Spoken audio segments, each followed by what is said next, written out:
गुरुजी भगवान कुर्म ने इतने जब भगवान विष्णु ने कुर्म अवतार लिया तो इतने बड़े पहाड़ को एक कुर्म ने अपनी पीठ पर रख करके, वो तो भगवान थे लेकिन एक देखा जाए मनुष्य के नेत्रों से तो एक कुर्म ने इतने बड़े पहाड़ को लिया और एक शेष नाग की सैया से वो किया, तो भगवान कुर्म ने ही क्यों उसका वो किया?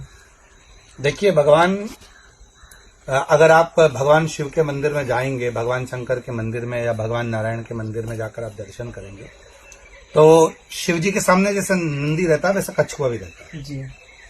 कछुआ यह दिखाना चाहता है, कछुए के माध्यम से अगर हम समझें, कुर्म के हिसाब से हम समझें तो जैसे भगवान नारायण कुर्म अवतार धारण कर कर मंदराचल को अपनी पीठ पर धारण कर लेते हैं, वासुकी नाक से मंथन होता है, सारी इंद्रियों को समेट लेना और सारी इंद्रियों को वापिस छोड़ देना, ये भगवान नारायण उस कुर्म के माध्यम से दिखा रहे हैं। दूसरा प्रसंग ये भगवान दिखाना चाह रहे हैं कि मैं प्रत्येक जीव में हूं और प्रत्येक जलचर हो, थलचर हो, वायुचर हो, अग्नि हो, कुछ भी हो, सब में मैं समाया हूं।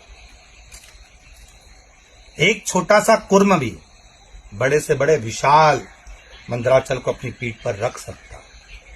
तो दुनिया में ऐसा कोई कार्य नहीं है जो मनुष्य नहीं कर सकता, सब कुछ कर सकता। जब एक भगवान कुर्म अवतार धारण कर कर ये दिखा रहे हैं कि मैं स्वयं छोटा रूप धारण कर कर एक बड़ा काम कर सकता हूं, तो आप क्यों नहीं कर सकते? ये भी भगवान दिखा रहे हैं। दूसरा, इतना विशाल जो पर्वत है मंदराचल, वो भगवान अपनी पीठ पर धारण कर रहे हैं। किसके लिए? कि संसार सागर का उद्धार हो, ये अमृत प्राप्त हो और जीवों का कल्याण, असुरों का संहार हो जाए सबके लिए।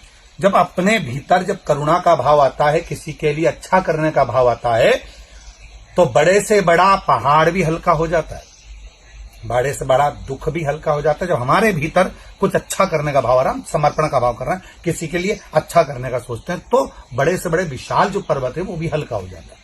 तो हमारी विवेकता से, हमारी बुद्धि से तो हम ये कहेंगे कि भगवान कुर्म ने जब पर्वत को धारण करा और जनमानस के कल्याण की जब भावना आई तो अपने आप पहाड़ भी हल्का हो गया और भगवान का वो अमृत प्राप्त हो गया। तो ये प्रेरणा आनंद का सुख देती है।